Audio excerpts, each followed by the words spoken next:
Peace be with you. May the Spirit of love move among us so that we may know the truth, and the truth may set us free. May it be so. Our early Universalist forebears understood, and I believe correctly, that our faith isn't much without doing good. Indeed, they proclaim the practice of good works as profitable unto man in the third article of the Winchester Profession of 1803, which is our founding document as Universalists. In other words, loving our neighbor as ourselves is good for our spiritual health. While I agree with them on this, I want to take it a step further and say that loving our neighbor is not only good for us, it is essential to building beloved community for everyone.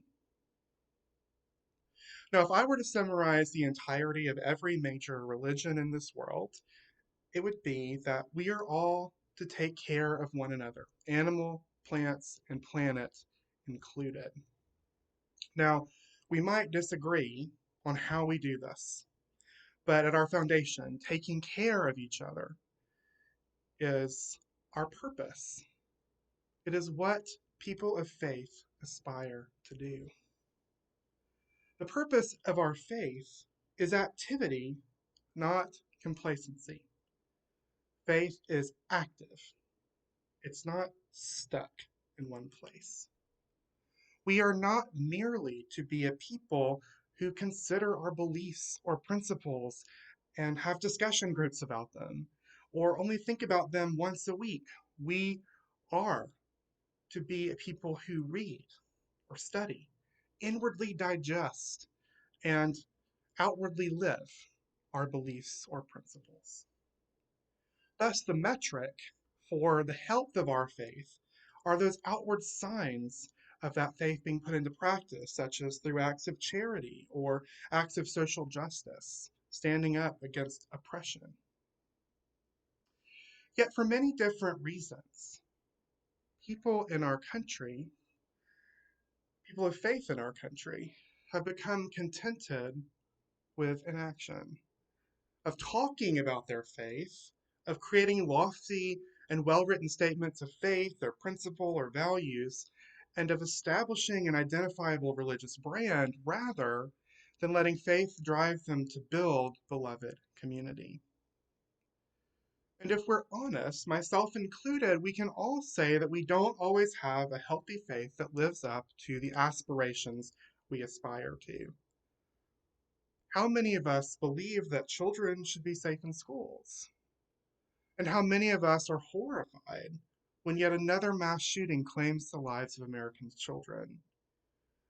I would say most, if not all Americans, believe and respond in that way. Yet so often that belief that children should be safe in school comes to nothing more than lamentation on social media or around the dinner table. And uh, and thoughts and prayers abound, but very few follow through with those thoughts and prayers by advocating for policy and change. How many among us are concerned about the record heat we've been experiencing and recognize it as a warning sign of impending climate catastrophe at our door? How many of us lament climate change, yet do not change our driving habits or our consumption habits to be more sustainable, to buy us another day or two of sustainable life on this planet? Then again, how many of us bemoan the poverty and destitution among us, yet avert our eyes when we see someone in the street asking for money? How many of us are informed about systemic racism and the effects it has on people of color and on white people as well, if we consider the systemic nature of it and what it really does? How many of us are informed on this and are distressed about it and want to see change happen, yet don't make any attempt at confronting it or to change the world, or dealing with the way that it manifests in our everyday lives other than attending yet another meeting or workshop? How many of us have contacted our public officials? How many of us have spoken out? How many of us have confronted friends and family members who hold beliefs or opinions about other people that are harmful? How many of us have confronted them and tried to change their perspective? If our only response to the evils of this world, injustice, oppression, and genocide, and their symptoms of poverty, discrimination, and violence, if our only response is to bemoan them but not to utilize our privilege as citizens of a wealthy democracy, then our belief perhaps is not as strong as we might think. Now, I genuinely believe that part of the reason we've chosen complacency is that we individually feel powerless to affect positive change. And in a nation where only the wealthy have effective political control, and where failure is not seen as a viable option, it's a little bit a realistic perception and response to kind of not do anything other than feel bad about injustice or oppression or violence. Individually, we may be powerless, but collectively, we are much stronger than we think. Recall the summer of 2020, during the height of the pandemic, when George Floyd was murdered by Minneapolis police officer Derek Chauvin. People in this country had had enough. We were already inside, like being inside all the time. We were scared for our lives. We had been dealing with police violence for too long. We were done. And people across the country took to the streets in numbers that have not been seen since the Vietnam War. And they protested in every major city, even in small towns like Auburn, where I'm from. We had two large demonstrations. Our collective action resulted in many reforms to policing in this country, and justice was done for Mr. Floyd. Imagine what we could accomplish if that many people cared about gun violence, or about climate change, or about poverty, or about systemic racism, and used their First Amendment rights to free speech and peaceable assembly to petition their government to do something effective. On the other hand, what if our efforts do not affect change? What if we collectively stand up and say, no, enough? We want change. We want it now. We don't want to have things to be the way that they are. And it doesn't work. That's all right as well. On Thursday, 13 members of our community gathered at the church to hold a vigil for justice, a protest against the execution of James Barber that occurred the following morning at 1:56 a.m. I told them in no uncertain terms that we would not save Mr. Barber's life by having this vigil, that we would not change the state of Alabama by holding this vigil, that the death penalty would still be in force for a long time in this state, regardless of what we did that night. We were not there to change anything. That wasn't the purpose of living our principle in that moment. What we were there for was something more important than affecting change. What we were doing was collectively gathering to voice our discontent, to reject the doing of state violence in our name, and to openly, boldly, and loudly proclaim these things so that people could see. We were bearing witness to, publicly, our discontent with what was going on.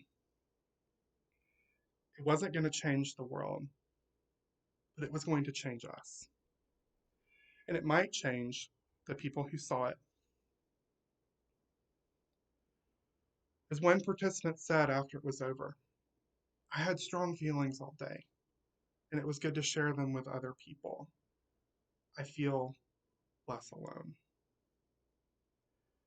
Sometimes practicing our principles is not going to result in change or large systemic change. Sometimes practicing our principles is a way of feeling less alone when we are confronted with evil and we feel powerless to do anything about it. I didn't walk away from our vigil thinking like I feel like I could change the world, but what I did walk away feeling was that really affected me more than I thought. And I'm so glad that I have people who care enough to be there with me in that moment, who care enough to give up an hour of their free time on a Thursday night to stand in the heat, to do something that they know isn't going to change anything, but still view it and know it as important enough to do it. And it strengthened me in my resolve to continue to do the hard work of living my principles because I knew I wasn't alone. Because ultimately, the practice of our faith is not necessarily changing the world in an instant. It's not going to happen, that's unrealistic. But it's about building community, of sharing the joys and the concerns of life together, of not being alone when we're feeling a lot of feelings, but knowing that other people are there for us and will be there for us when we feel those feelings. The practice of our faith is not a once a week or a once a month thing, but it's an everyday thing. We're not called and we're not called to live our principles successfully. The goal is not, like I said, to practice them so that change happens in a minute. We're not always going to live our principles well. I will tell you, I do not always respect the dignity and worth of every human being. Sometimes when people cut me off on the interstate, I have a hard time remembering that they are a beloved. But I practice when I catch myself not living my principles. I process it. I don't judge myself. I admit that I didn't do a good job, and I resolve to do better the next time. And you know what? Over the last 2 years of doing this, because I gave up Uncharitable Thoughts for Lent 2 years ago, and it really has, I did it again last year, and I've been working on it for 2 years. I'm becoming less and less likely to um, be aggressive towards people when they wrong me because I am constantly practicing what does it mean to respect the dignity and worth of another person.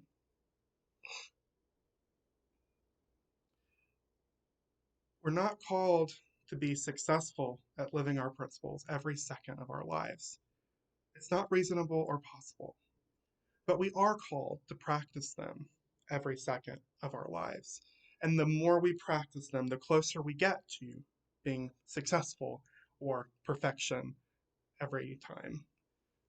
Will it happen in our lifetime? Maybe, maybe not. But the more we practice them, the better we get at them. In doing so, we are doing what it takes to dwell together in peace. And the more people practice what they preach, the more everybody around us is practicing what they believe. Not getting it right every time, but practicing it. The quicker our beloved community is built. This is not an individual effort, which I know is hard to wrap our head around as Americans, where everything is about what the individual can do and what the individual wants. This is a collective effort. We must do it together. And if everybody practices, everybody supports one another in practicing their beliefs, then there will be peace on earth. We will have the beloved community that we all long for. So, beloved, let's not tire of doing good, for great is the benefit of righteousness. May it be so. Beloved, wherever you are in your journey, whatever you're going through right now, know that you are loved and that I think about you and that I remember you in my prayers. And may peace and love abide with you and me until we are together again.